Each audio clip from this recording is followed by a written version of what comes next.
Salut les Nakama. Aujourd'hui on va parler des légendaires.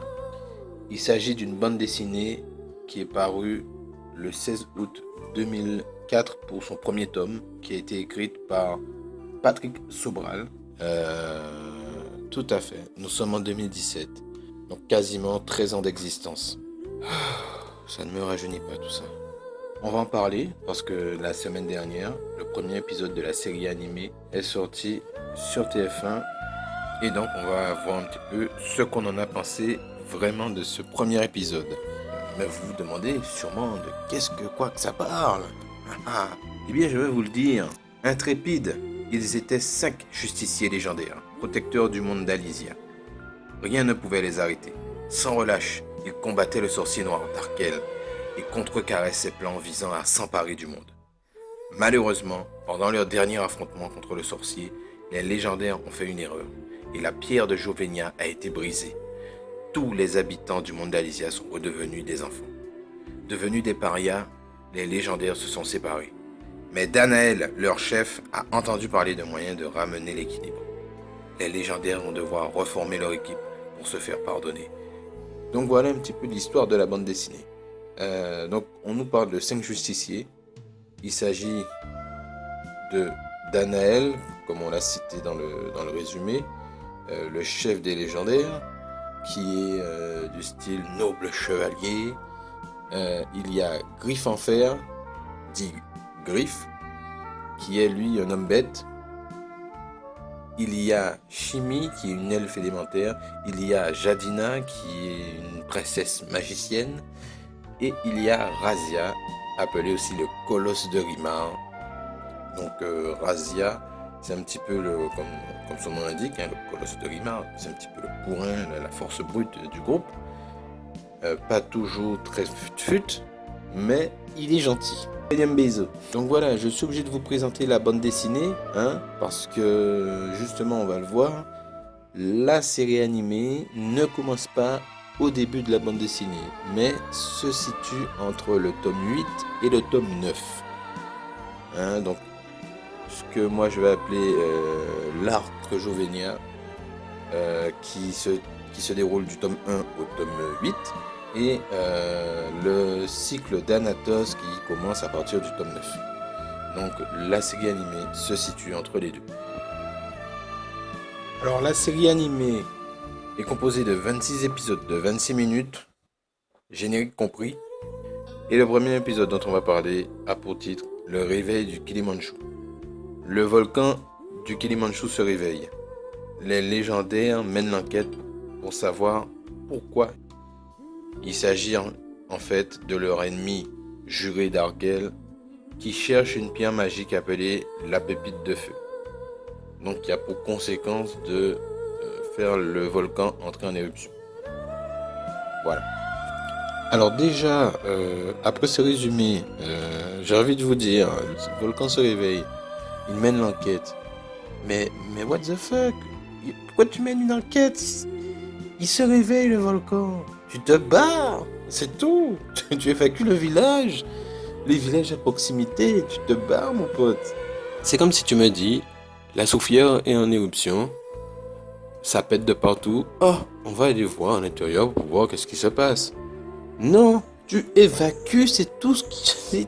Tu penses qu'à ça, te barrer, c'est tout. Non, les mecs, ils vont faire une expédition au cœur du volcan, tranquillement. Il n'y a pas de souci, voilà. Il y a quelque chose qui va pas bien. Ouh là là, pourquoi le volcan il se réveille, dis donc. Ouh loulou, on va aller voir ce qui se passe à l'intérieur. Mais les mecs, si c'est une vraie éruption, vous en prie. Vous en prie. Donc on va commencer par le générique déjà. La musique. Eh bien, qu'est-ce qu'on en a pensé? Bon, ça va, c'est sympatoche, c'est plutôt positif, c'est plutôt frais, bon, voilà. C'est aussi plutôt pour les jeunes enfants, n'ayons pas peur des mots.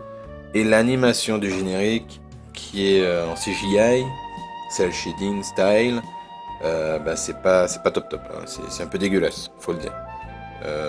Je suis fan des légendaires, mais quand c'est pas bon, il faut le dire. Là, l'animation, elle est un peu dégueulasse. Alors, c'est-à-dire que quand les légendaires, par exemple, sont enfants, ça passe. Les passages où ils sont adultes, c'est juste dégueulasse. Les visages sont dégueulasses. Enfin, tout est dégueulasse, c'est pas bon. C'est pas bon du tout. Danelle ne ressemble à rien. Ensuite, l'épisode en lui-même, on va commencer par le négatif. Comme ça, on va clôturer avec le positif. Et ça sera bien. Donc, premier point négatif, eh bien, pour moi, c'est l'histoire qui ne reprend pas le début de l'aventure des légendaires. Puisqu'il est prévu que ça soit des épisodes à histoire indépendante.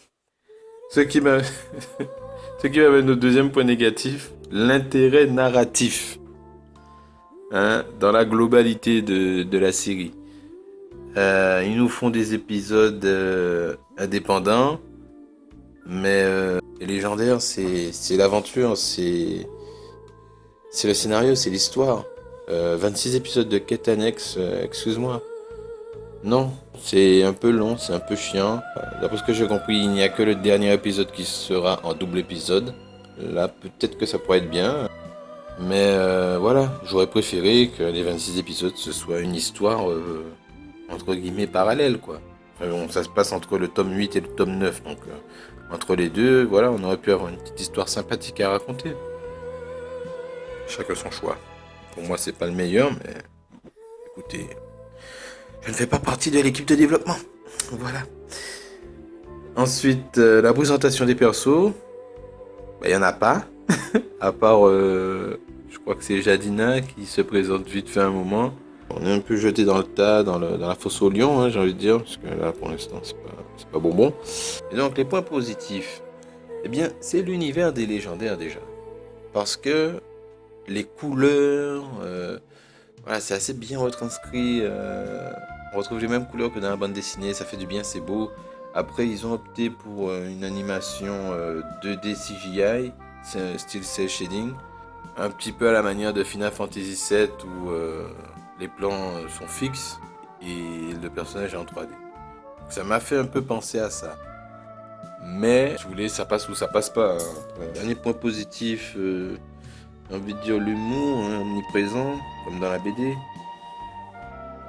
Bon, après, faut pas être trop gourmand en matière d'humour, parce que ça reste quand même assez enfantin. Ils ont vraiment axé le public sur les petits. C'est dommage. C'est dommage parce que les fans de la première heure des légendaires, ils ne sont plus petits. Mais bon, ils ont voulu passer ça sur Tfue, voilà. La qualité empathie, c'est dommage. Quand je dis la qualité, je veux dire la qualité scénaristique, bien sûr. Voilà, au niveau de la maturité de ce qu'on nous raconte, comment on nous le raconte, c'est dommage. Ça laisse un petit peu sur sa fin, nous les plus grands. Au final, l'épisode sur la forme, je trouve que ça va, mis à part l'animation du générique, mais ça va, c'est correct. Il y a de beaux décors, il y a de bons graphismes, mais sur le fond, c'est pas terrible. Et puis, c'est un peu plat aussi, parce que là, un premier épisode, il n'y a pas d'action. Il n'y a pas d'affrontement entre Darkel et les légendaires, alors qu'ils sont tous là. Comme je dis, c'est le premier épisode, fallait tout donner. Enfin, peut-être pas tout, mais fallait nous dire, ouais, vous allez regarder ça. Donc voilà, c'est dommage, ça partait d'une bonne idée. Et en cours de route, ils se sont un peu perdus, je trouve. Mais attendons, comme je dis, gardons espoir, attendons la suite, voir où est-ce que ça nous mène et comment ils font évoluer tout ça.